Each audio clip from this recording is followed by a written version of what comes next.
you're going after is actually a second chance. Okay, there's something continuing on from this point in your life, and I feel like it's a battle that you've really tried over the years to complete with the Five of Wands. This is a team versus team thing. There's some sort of grudge here. There's some sort of grudge, as if there's you versus a member of the enemy team, and this time around, you want to be the one to win this, to do this, and you know you can do this. Judgment. You've got far more power in this reality, in this life, when it comes to getting this information, utilizing this information, and using this information to help win the spiritual war.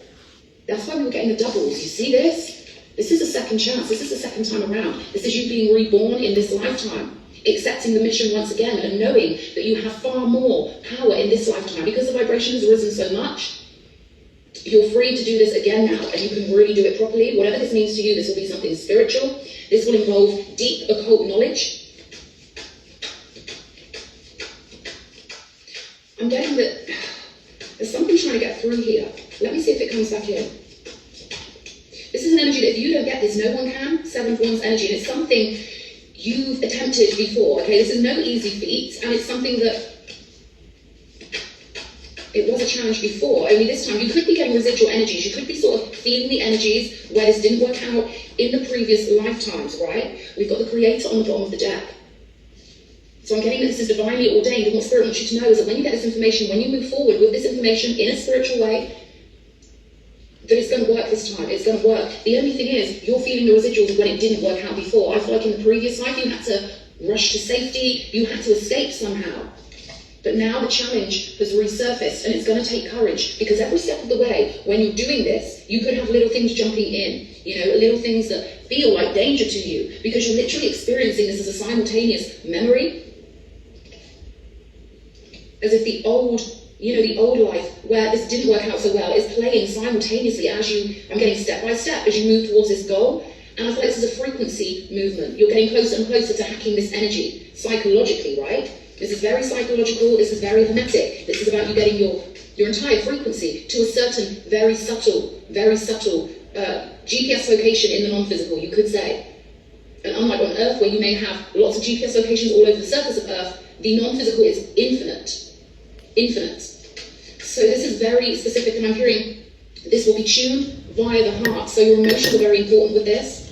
I'm getting this energy that if there are any people around you who don't take your spiritual work seriously, you need to be very careful of them, because they can convince us all that we're insane for being psychic when we know we're right. Okay, so there could be people around you who, don't get your lifestyle, or you couldn't talk to them about this stuff. And they could kind of throw your energy off, right? With work like this, you've got to be what most humans would consider to be fairly ignorant, because they expect you to move in their colloquial modern-day circles. If you're an occultist, if you're someone who's doing really deep dive spiritual work, I'm getting you're a deep diver for spirit, then you need to have that as your priority. And it's not always easy explaining to humans why you can't talk to them for a month, or why you can't go to a restaurant and eat certain foods with them because you need to fast, or you need to keep your frequency tuned. Okay, I'm getting that. You could have had military positionings in the past, or you could really identify with this idea of being a captain of God's army, or someone who's quite militant, someone who feels as if they are living a double life, because your spiritual work is so prominent, it's so much at the forefront of your mind, and people don't get that. You could find it really awkward when you're around other beings to find a way of making them understand, and then you realise, they're not going to understand. So it's almost like this energy of having to make excuses, having to find a way to push them away, right? Because you're so driven by this. I almost said drift then. It's like you could have the urge to drift away from people, or you could wish they'd drift away, or they could give you this feeling of when you're around them, there's this feeling of you feel this fear of drifting away from your work, like you want to be anchored to your spiritual work, it means so much to you. Let's have a look. Show me this Ace of Pentacles, please. King of Wands here. So there's some sort of torch involved in this. Well, this is like you shedding light on something. There's a spiritual light that you want to shed on something. You want to get this gem of information. It's very important to you. There's something about completing your work, finding the last piece, or finding the piece of information that makes everything else make sense, right? So you've done a lot of groundwork. You've got the cake baked, but this is the icing on the cake. Even further than that, this is like the candle on the cake. One candle that completes the whole cake, because you've done so many other things, and you know you can do this. You've got the confidence to do this. You know you wear the crown, you know you're good at this. This is something very niche, very niche. Two of Wands over the King of Cups. So your plans have to be aligned with the Two of Wands. House in order. This is very important for getting this information, because Spirit needs to make sure you are on the right timeline. And the timeline is decided by your mindset and your frequency. So whatever moment you're in, Whatever mood you're in the moment decides your timeline. And there are very subtle shifts and variations every moment of every day, depending on what we choose to do, how we choose to focus. So this is very important.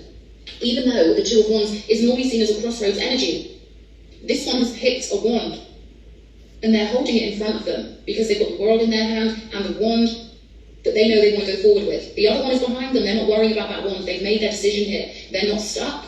One eye, single pointed focus. So this is like someone really, if I'm speaking to you, if this is your reading, you will know by now if this is your reading, because you will know you've got this right information that not many people have. They want you militant. They want you to understand. You are essentially a sleep agent for the divine. And yes, the humans, the regular humans, will make you feel like you're going crazy with this, right? But this is a handshake from the non-physical. They're telling you this Two of Cups. This is the non-physical shaking your hand, wanting you to know that you are their partner, that you are their ground captain. You are a soldier on the ground, a warrior on the earth, right? And they're trusting you with this. There's a beautiful sense of pride in your work and honour and respect. And you're very devoted to this, and they want you to know that they are devoted to you too. They are all with you all the time. Yes, tingles of confirmation, thank you.